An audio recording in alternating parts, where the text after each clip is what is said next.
Well, Treasury is advising the Albanese government to intervene in the energy markets to lower gas prices as unions warn Labor has at maximum 1 month to act before local manufacturers are in strife.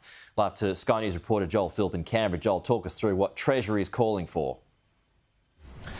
Well, Pete, the Treasury is worried that while some very small amount of companies here in Australia are making unusually high profits because of what it's called a war-driven price shock affecting gas prices and thermal coal prices, the rest of the country, specifically the business community, manufacturing and also low-income earners are being negatively impacted. And that's why they're calling on the government to temporarily intervene in those markets to bring the prices down. The Energy Minister, Chris Bowen, spoke in the halls of Parliament this morning and he was asked about when the government will intervene. This is what he said.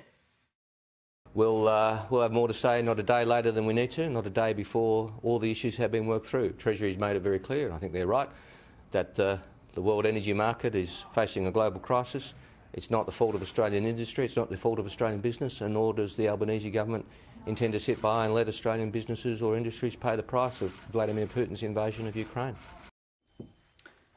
Chris Bowen there recommitted to the government's plan to have a plan in place by December, but unions are warning that one needs to be put in place by the early part of that month, early December, that we have maximum a month, and that is because big steel manufacturing companies here are being offered contracts that are 200% more expensive than previously before for energy, and that means they're going to have to make some decisions very, very soon, some tough ones. In the meantime, the opposition is responding to these calls from the Treasury for the government to act. This is their take.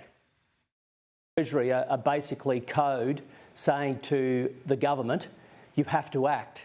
They need the government to start acting, and in particular, they need to pour more gas supply into the market. What form could this action take? Well, Chris Bowen was asked about whether we're likely to see a price cap here in Australia or indeed more taxes on these companies as a way to bring in extra revenue and redistribute it to the people of Australia. But he said he's not making any policy announcements today. Okay, sounds like it could be an increased windfall tax there, according to Stephen Jones too.